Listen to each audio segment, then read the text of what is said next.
real quick, like what we're doing this semester is running through, the framework is de-stress protocol. So that's why you'll see that in the, yay, thank you, my hero.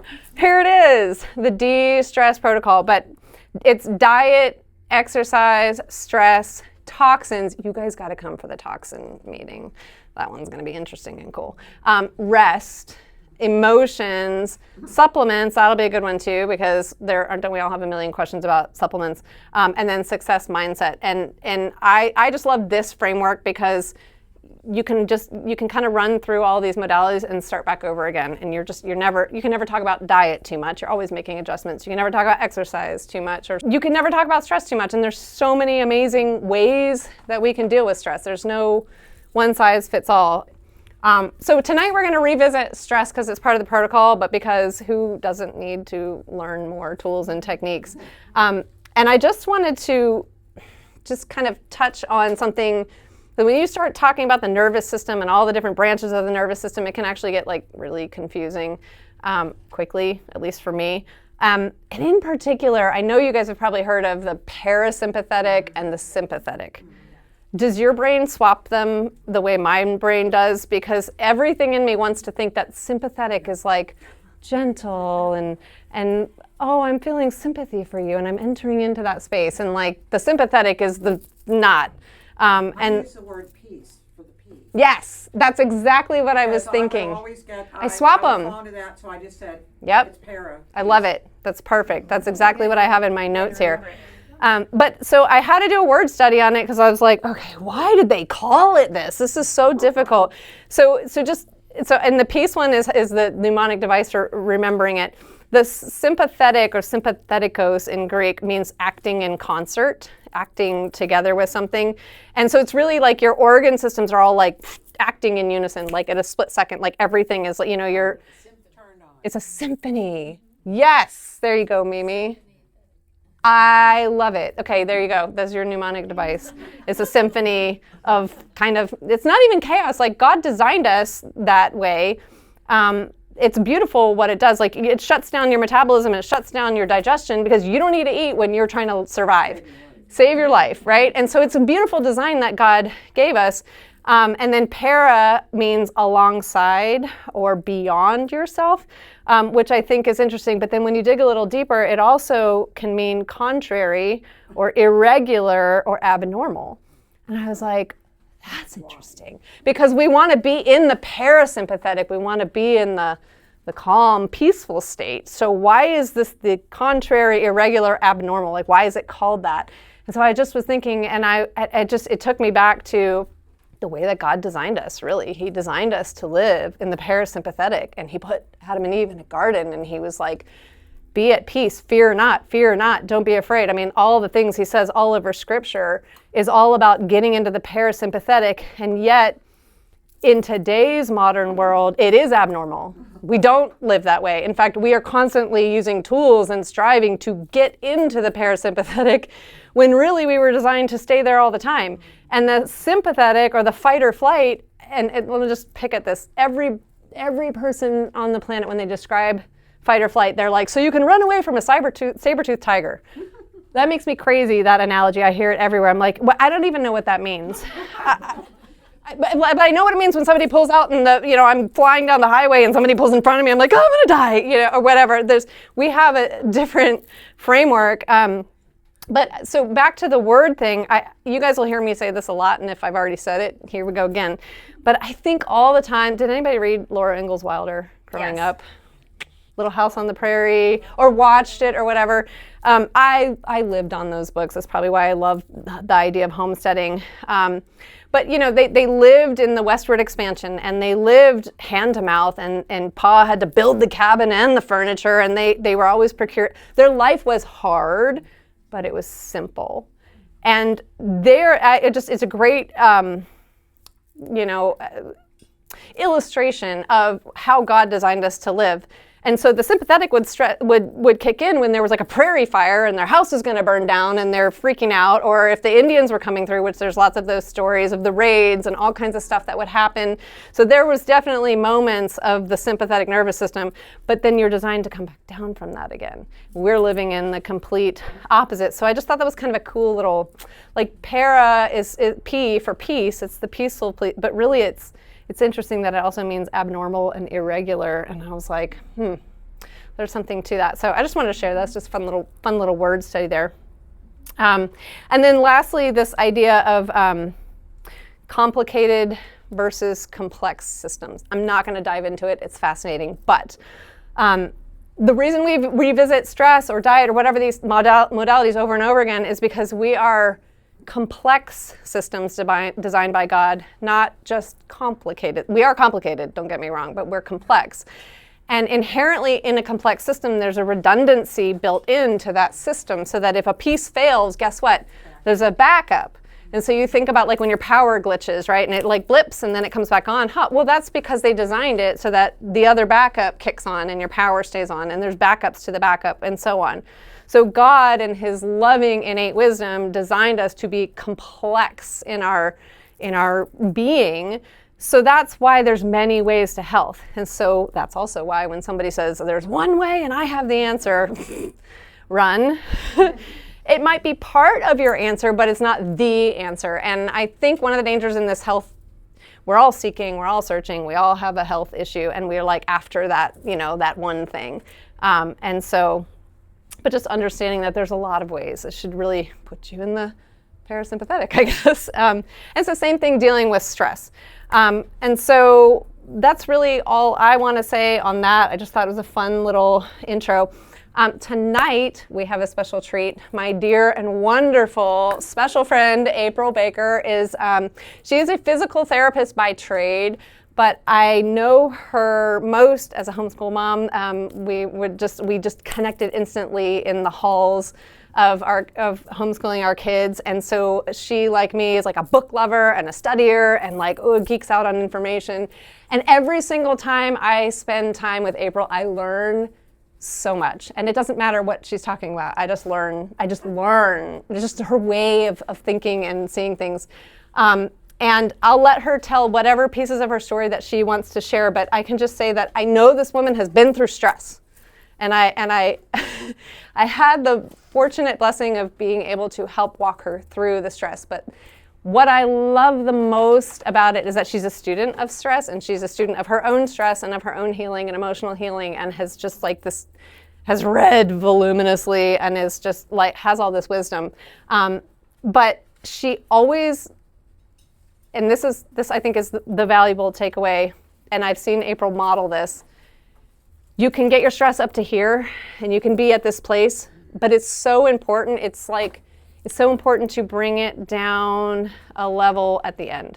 So no matter what we're having a conversation about, and this and this and this and this, and these things are like really stressful in my life, April will always say, but God, and then this beautiful thing, there's a lesson in it. There's this wonderful, and it's like, that's exactly how, God gave us the Psalms and Lamentations, and it's like you pour out your heart to God, but then I still love you, I still worship you. And that's how you bring yourself back down again, because life is stressful.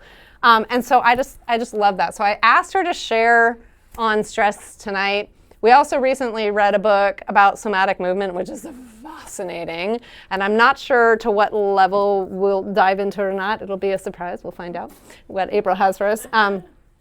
There's a book out there called Presence by, I think I saw you brought it. Yeah, so she'll get to, it's super cool.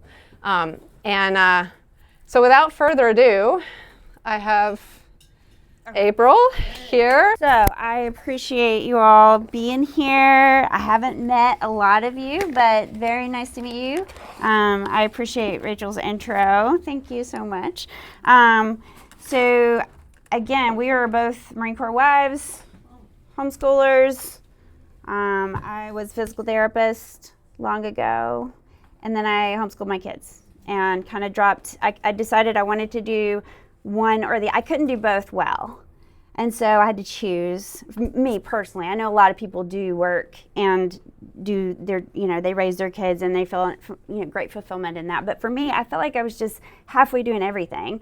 And so I did choose to homeschool my kids. And then after, 17 years, I decided, I need to go back to work, and decided, what am I going to do? Well, I'm a recruiter for Centra. I recruit physicians and APPs. So I know Centra is not necessarily, it's kind of a bad word in some circles, but it pays the bills. And so I'm happy about that. So, and we're doing good work bringing, hopefully, good people here. So. Yeah. You got somebody on the inside now. You got somebody on the inside. Oh, yeah. Changing the culture, I'm telling you. How long have you been with them? Almost 3 years. So you got to work with Amy. Amy, which one? Yes, kind of. She was in the background when I was there. I didn't get to meet her personally, but she was there just for a short time. I started in April of 23. It's been so long. So, I am an expert in stress. That is my title. Pyrite recruiter, stress. What is it? Expert. Anyway, so I have had a lot of personal changes, tragedies, stressors in my life. So I know this is kind of a buzzword, but my marriage fell apart after 27 years. And it was not a good marriage, but I kind of didn't recognize all the pieces of it until toward the end. I started noticing what was wrong, and so very stressful to kind of come to these realizations. I was seeing 4 therapists at once. So toward the end, and so they started to tell me, "Oh, that sounds like that's," and I was like, oh my goodness, I didn't realize what I was in. I was just in so deep. So that being said, a lot of things fell apart all at once. And so not just there, but, I had my aunt died, my dog died, my mom almost died, I sprained my ankle, I had just a multitude of things happen. There were court orders, restraining orders, there were other things, suicide attempts, guns, you name it, in the year of 22. Rachel knows. You name it. That year was crazy. I call it the year of the circus. And so that being said, I've been in a state of trying to recover since. So it's a new life, it's a new day, and so I've worked through so much, and I'm still working through. So just know if you've experienced stress, I've probably experienced the same stress at one point. So it's just, I know exactly the different levels and all the things. So I spent a lot of time trying to figure out where to go from here. So in this, Rachel chose me to come up here and talk to you about it. So what I wanted to do, I taught my kids for, like I said, a very long time. And so I have a style that is a lot different probably than you're used to, but I like to be active and I like to encourage group work. So we're going to start out with group activities. And I know you're so excited because we all love group activities, but this one has purpose. So is all stress bad? Right. There's good stress and then what we consider bad stress, right? So what I want you to do is break up into 2 groups. I have pen, paper, and I want you to identify, whether it be in your own lives or just in general, a column of good stressors and bad stressors. So good stress motivates us. It motivates us, it improves our performance. So you all have all the things that I had listed: learning something new, meeting challenges, meaningful work, right? So anything that has good results. It can improve your focus or your motivation, and certainly your resilience. So it's anything that causes growth and yes, kids will grow you. So And okay, so definitely, so there's a study. My son gave me a video. He said, "Oh my gosh, I've got this video I want you to see." And it was a little off because it wasn't exactly about what I was thinking it was about. But the takeaway from it was there's a study done where the scientist was trying to reverse aging. However, in the study, they had two mice that were essentially brothers, the same age, and one was put under a cushy life, not having a lot of stress, just given, perfect temperatures, perfect everything, and that mouse aged quicker than the mouse that was put under normal stresses. So a little bit cold, so a little bit hungry, a little bit, just normal stresses. So they found that those stresses actually create resilience and longevity. So I thought that was a really interesting piece to take away from that video. It wasn't exactly about what I wanted it to be about stress, but it did prove that some stresses do actually produce the resilience that we're looking for, and it's noticeable. You could see the difference. The little one gray was all gray. The little mouse was all gray, and he looked, a little bit hunched, and the other one was much healthier. And we know this. We see this at the gym, right? You see people who have exercised for years, and they actually do. They look younger, more vibrant. They have more vitality than someone who hasn't been exercising. So there's good stress that actually it does help our body physically and visually. You can see, and they feel so much better. So some of the things they found in that study were, one of the things that we know now is cold water therapy. That's a stress, right? It's not just emotional stress, but physiological stress. So cold stress, heat stress, so temperature, less frequent meals, that's stressful, right? But it actually produces that kind of good stress, like intermittent fasting, which is what people are doing right now, which is actually, promoting that resilience that we're looking for, and your body has to overcome. So by overcoming, it becomes more resilient. And one of the things was less protein, which is kind of interesting, I thought. But there's a lot of, talk out there. But I have a quote from Andrew Huberman on one of my notebooks. And it talks a little bit about the link. So yeah, there's definitely a link between what you think of it, so the brain to the body, and then there's a link back the other way. And we'll talk a little bit more about that in a little bit. But what I have is that we have coping mechanisms, right, in place for stress. And what happens with bad stress oftentimes is distress. It's harmful. It overwhelms our coping mechanism depending on how long you have to endure, right? So the more you have to endure that thing, the worse you're going to feel it, because you have a coping mechanism in place that's designed more for short-term, right, stress than for bad stress that lasts. Persistent worry, chronic overload, whether it be at work or at home, financial stress you're talking about, that can go on and on and on. And then if you're lacking sleep, that sometimes will build upon itself. So the results are inflammation, burnout, metabolic dysfunction, anxiety, more sleep deprivation, basically decreases your quality of sleep as well, not just the quantity. So you're going to see like nervous system dysregulation, which we're going to talk a little bit more about, emotional exhaustion, and we're going to talk a little bit about cortisol too. So when there's continuous activation of this stressor, then you're going to see, with no recovery, you're going to see those symptoms just continue and to get worse and to get bigger and bigger in your life.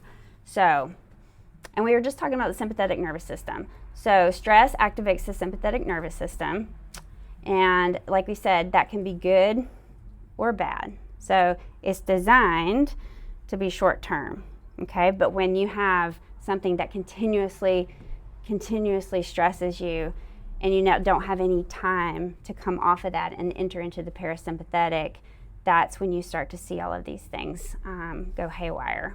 So you have chemicals that are secreted. The amygdala detects danger. There's an awareness there. I'm going to go back up here.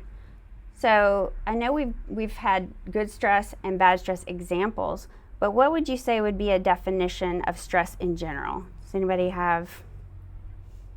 Toxic chemistry. Anybody else? Negative emotions. But is it always negative? Threat, real or perceived. There you go. It's a threat, real or perceived, or even a challenge. So because we said it can be good, so when you perceive a threat or a challenge, you respond, right? So it can be a good response because you see a project that needs to be completed and you're, okay, so I'm going to do this thing. But it's the same system that's activated. It's your sympathetic nervous system. It's activated. Your amygdala has an awareness and releases acetylcholine, right? And then once that happens, the rest of it kind of comes into play. So the hormones, so the sympathetic nervous system activates. First, it's your amygdala, and that's where you get your awareness. The acetylcholine is released. And then you have the HPA axis. Okay, so the hormones are released, goes to the hippocampus, the pituitary gland, and the adrenal glands. And they all have a role to play. Okay, so you've all heard of some of these things that are released. Cortisol, adrenaline, norepinephrine. And those can be good in the short term. But again, when this stress is continued and it's chronic and you have these things that are building up in your system and there's no release of those or chance for those to go down, that's when we have so many things go wrong, go haywire. Yeah, you can think of it as a bucket. So all of these things are filling your bucket and they continuously fill your bucket. And if you're never releasing any of those things out of the bucket, then it's just going to overflow and overwhelm, and you're going to get so many problems. So in the short term, it's the fight or flight, right? So you have the increased heart rate, you have the increased blood pressure, these hormones that we were just talking about, or these chemicals, that's what they cause. They cause the increased blood pressure, the increased heart rate, the blood. We were talking about how some things are shut down. Like if you're in fight or flight, you're obviously not going to be concerned about digesting food. The blood is going to be shunted to your muscles so that you can move. You're going to have a heightened alertness. Now, one of the interesting things that I did, I heard Andrew Huberman is a neuroscientist at Stanford. He was talking about one of the benefits of initially in the short term. I know we talk about immune function being decreased with stress. However, in the short term, it's actually increased. So some of this, the information we're talking about with cold therapy, for instance, they've done studies where initially there's an increase in your immune system, so you can fight things off. They did a study where the participants were injected with a specific toxin that would make them feel nauseous. And some of the participants didn't do the cold therapy with that injection and some did. And they were able to fight off that toxin doing the cold therapy.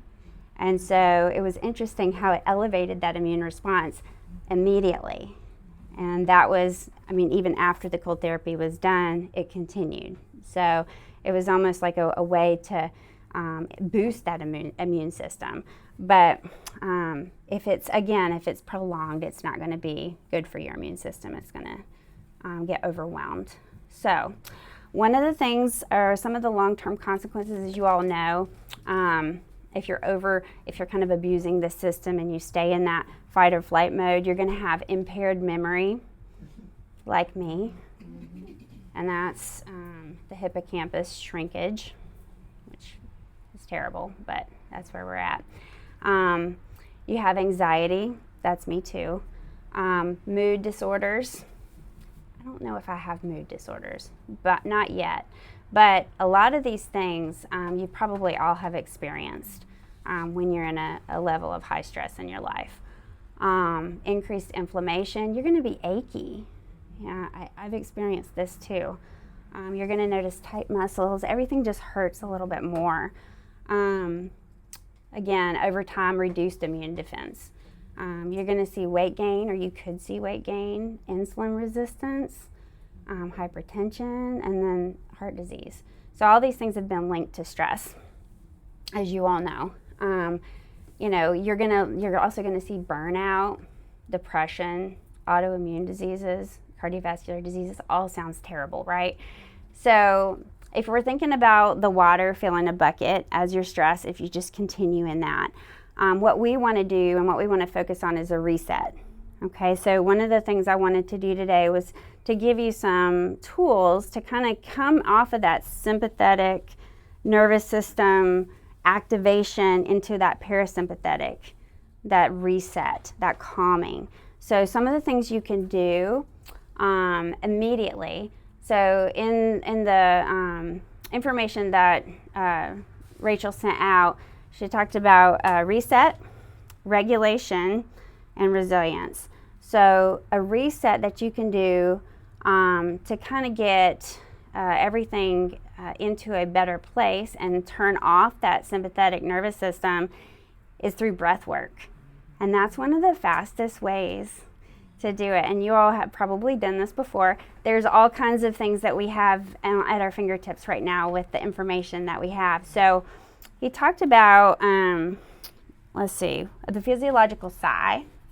I don't know if you all have heard it called that, but so your diaphragm is remarkable because it's innervated. Not only is it an internal organ, which we typically can't control, but it's also a voluntary. We can control it voluntarily.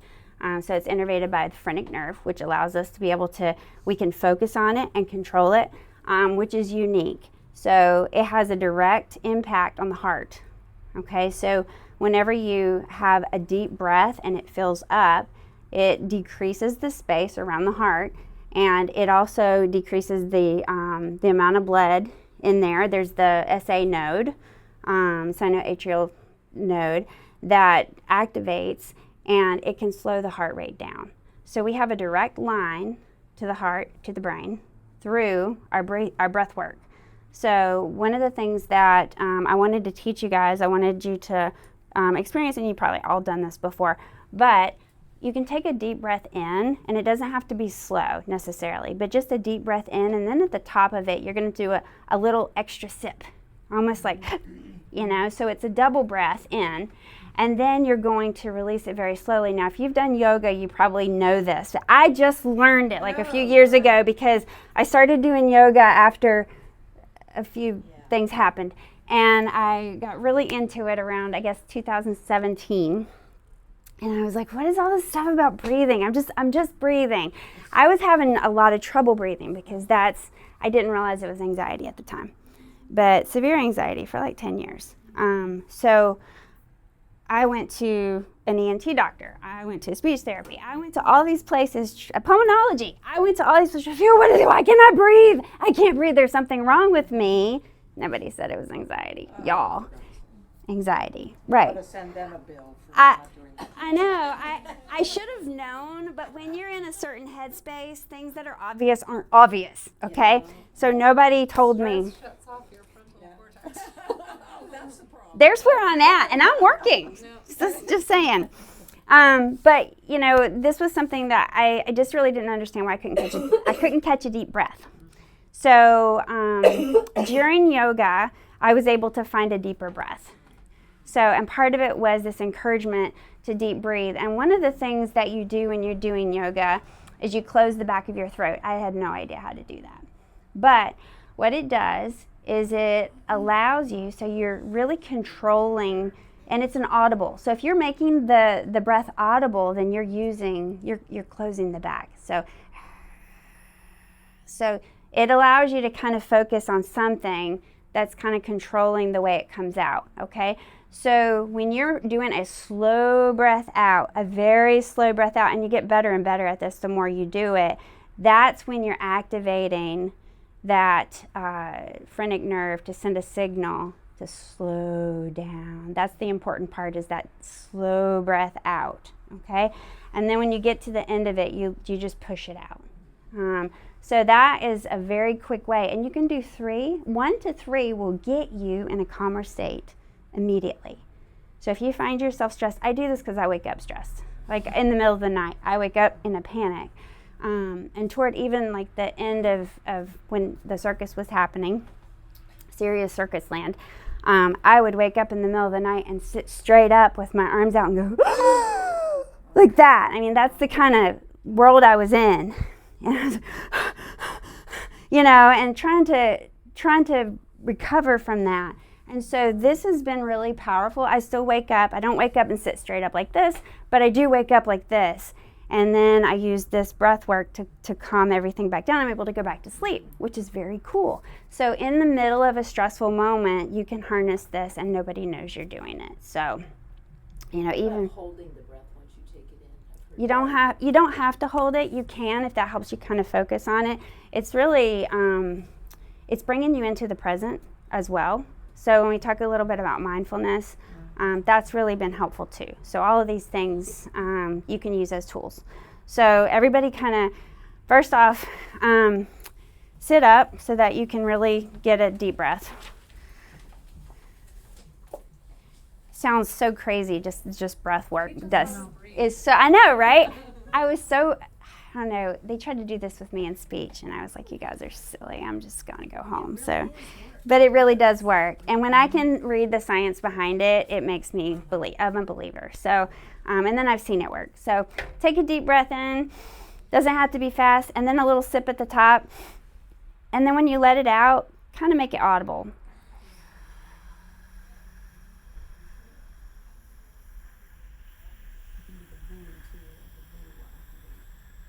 Yep, you can.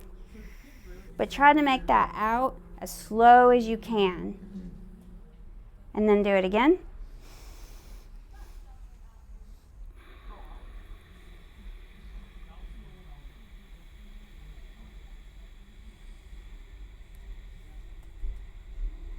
And if you close your eyes and really focus on it, it really does help. We're doing 3 all together.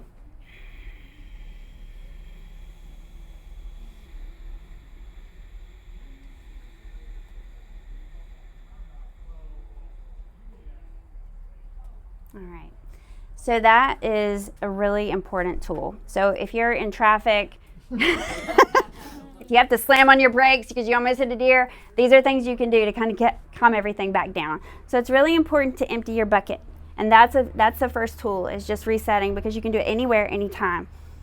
So, and it helps decrease your anxiety. So I call that the reset. It's really important. So other ways. So other tools that I think are really valuable to regulate your nervous system, to kind of help, again, empty your bucket of all of these things that are swimming around in your system that you want to get rid of. Because again, if they stay in your system and you're not taking care of it through other means, then you're gonna feel the effects. One of the other sources, whenever you're stressed, you also have increased carbon dioxide in your body. And so that causes irritability. Yeah. So when you can push it out, with the breathing, that also helps decrease your irritability. And that's where we start going into some of the things I'm going to talk about in a minute, which is somatic movement. Soma just meaning body, and that term has been coined, and it's a broad term. And lots of people interpret it different ways, but there's some different things that you can do within that movement of somatic movement that we'll talk about. As I was studying, I did find that, and yeah, and you're right. I'm sure there has been times in your life where you found yourself shaking, and it is. We've suppressed it because it's not acceptable. But yeah, in those traumatic times in your life, you do have that. I had that during all of this. I went up to pray with my pastor. I went up to pray with the pastor and just lost it. And he was like, "Are you okay?" And I was like, "No." And and so I've experienced that, and it's definitely frowned upon. But yes. But you can replicate that sort of shaking, and your body responds, because your nerves and everything responds to that rhythmic shaking. So that can also, just the rhythm, your body finds comfort, your nervous system finds comfort in something that's rhythmical. Okay, so you can kind of replicate some of that in your body just shaking on your own, whether that be just bouncing. Yeah, rebounding. That's one of the things you can do. You can do it sitting, like she's doing with her knees. You can do it standing. You can do it in line, the grocery store. No one really understands what you're doing, but if you've got your headset in, you look cool. So, you can do all of these different things to help kind of get your nervous system engaged and reset. So your muscles are really integrated, and with your mind and body, and that's one of the things. Even your spleen and all of these things, they respond to stress. You have all of these systems in your body that are activated with stress, and these hormones, these stress hormones that Rachel has a great handout that she sent me on different systems of the body and how they respond to stress. And there's a lot that you can learn from that, because it's not just one area, it's your entire body is affected. And so you have ways of kind of dispersing that and getting that bucket emptied out and regulating it. So nutrition is one way. You guys talk about that a lot here, that you can regulate stress. Your lifestyle, get rid of the things that you don't need. Really examining in your body what is causing me stress. Those monthly payments for all of those things that you may not use. But you want to find balance. And one of the things that we were doing earlier is social connection is a way to decrease your stress. So it can be even small things. Touch. That's one thing I just came to me, how important touch is. Touch is And important. we ignore it in this country. But that social connection is so important. That's another way to decrease the stress. So just these little groups and that little bit of interaction when you speak to another human, it decreases, it pours out some of that stress in your bucket. So as we're walking through this, we all understand that our bodies affect our minds and our minds affect our bodies. So that's one of the things I wanted to just bring forward. And a lot of this you already know, but it's kind of nice to have it all in one package. So somatic movement. So there's a guy that coined that term. His name is Thomas Hanna. He coined the term somatic movement, and he was a student of Feldenkrais. I don't know if you've heard of Feldenkrais. I heard it in PT school, and I thought it was hokey pokey. But what it is... A lot of his information is based on somatic movement, and it's based on that biofeedback where, the practitioner would use touch to help you to focus on the area that you are supposed to focus on. So, you systematically, all of it is kind of connected. We now know what mindfulness is. It's kind of mindfulness. It's also integrating your body and therefore calming your mind, and it just all goes back and forth. So he uses that biofeedback or that touch for you to be able to focus on the space that you're supposed to be. Because, I don't know if you go and you work out and you're like, I don't even know if I'm doing it right. But when someone, especially with your back, my son was like, I don't think I'm doing it right. But when I touched exactly where it was supposed to be contracting, he was able to get that feedback and feel when he was contracting the right muscles. So it kind of works off of that concept. So a lot of times we get our traps will get really tight. So I thought we could practice. One of the techniques of somatic movement is pendiculating. That's a really funny word. Is what? Pendiculating. Yes. And we're going to pendiculate right now. So we're going to pendiculate. That's one of the techniques of somatic movement.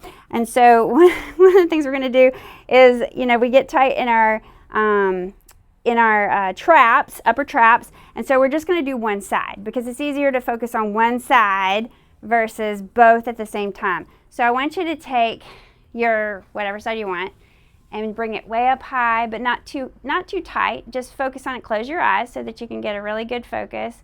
Bring it up tight, and then very slowly and gently. Slow is key for somatic movement. So you are really focusing on that muscle. Think about it. And let it go as slowly as you can. As slowly as you can. And now when you get to the bottom of that movement, think about relaxing everything around it, and it'll move down even further. And you can even do some deep breathing. Just picture that muscle melting like butter. And then we're going to do it again. Same side, same one. Bring it up, not too tight, but tighter than it is just there. And then very slowly. Slow is the key.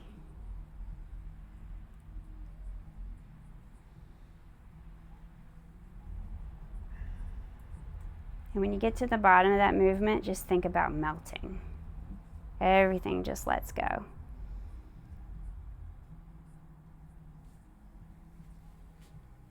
Three times. Well, we're going to compare. We're going to compare. Oh, okay.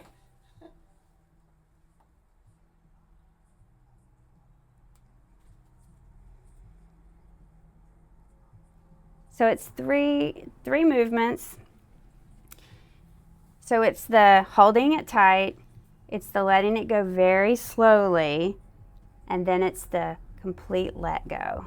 So it's 3 thoughts, 3 motions, and it's the science of awareness. So you're basically bringing awareness to that area. The pendiculating is built on slow movement, and basically you're trying to really bring your brain into this, okay, into the movement of the muscle. And the key is that you can retrain that muscle, okay? And it's not about what it looks like. This is about the internal experience, what the process of the movement makes you feel like. So a lot of times when we go to the gym, we think about, am I doing this right? How does this look? What's my form look like? This is about moving your body in ways where you're not worried about what you look like, but you just start moving and you find the tight places and you hold there and then you let that tight place go. So if someone were pendiculating, you might see, something just look like crazy movement, but really what you're doing is you're moving your body in ways that helps you find the tightness. And then you're concentrating there and letting it go. So that's kind of the idea. I think we're going over time. But before we finish out, one of the things I wanted to focus on is this book. And it kind of, what I love about it, I don't know if any of you have ever heard of this. There's a TED Talk that she does. That's the second most watched TED Talk ever. Her name is Amy Cuddy. I encourage you to watch it. It's not a very long TED Talk, but it's so powerful. She's done a lot of work. She's a Harvard professor. She does a lot of research, and this book is kind of a compilation of her research. And it's essentially what we're learning about here.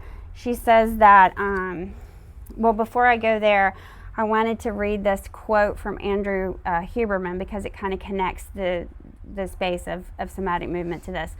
Stress is really a measure of whether or not our internal experience is matched well to our external experience. Okay? So stress can be created emotionally when we're not presenting as our true selves.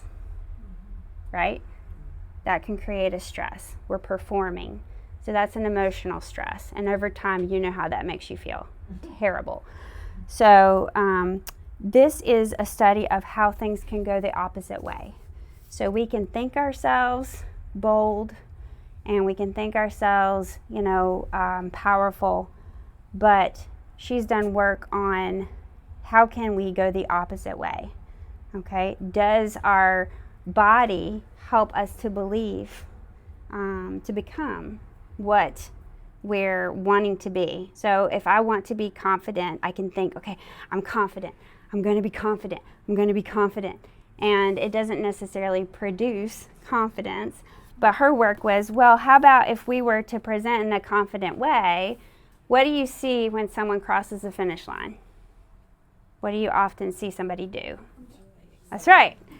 Okay, and that's been proven. Blind people do the same thing. They haven't seen that, but if they win at a game or whatever it is, you'll see this. It's because it's human. That's what we do. And this is victory, right? This is a sign of exuberance, excitement, winning, confidence, right? So her question was, can our body bring that into our minds?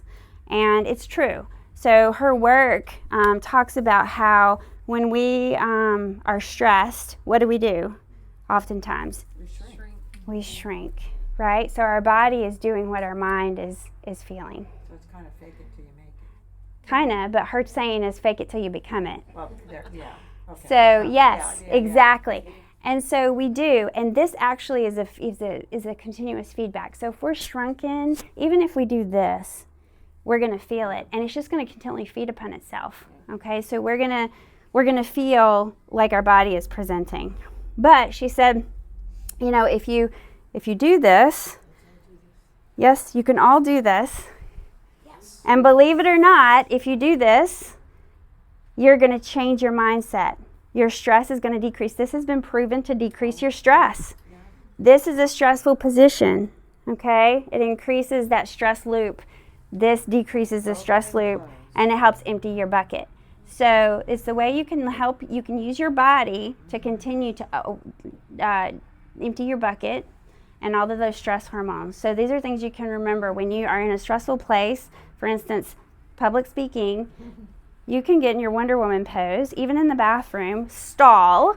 If you're getting ready to give a presentation at work, you can go to the bathroom and power pose. And it has been proven to work. So, that's a tool where you can use your body to help decrease your stress level. And I've used it. Ernie used it in the last couple of days, and it worked this morning. And I used it before I presented as well, and it works. So I encourage you to use your body to help empty your stress and regulate and build resilience. Because the more you can have these tools, the less stressed you're going to be. Move your body, feed yourself good food, and do all of those things. Breathe. Yes. And that's all. That's all. I hope that was helpful. Thank you all. I'm sorry I went over. Again, Cuddy, C-U-D-D-Y. I highly encourage you. There's so many fantastic things in this book. There's so much. You could do this book for months. I mean, there's so many good things in here. It's so valuable. It's so motivational. She talks a lot about power. And, just when we feel powerless, helplessness, and you can have learned helplessness. Okay? So taking back your power helps you to de-stress.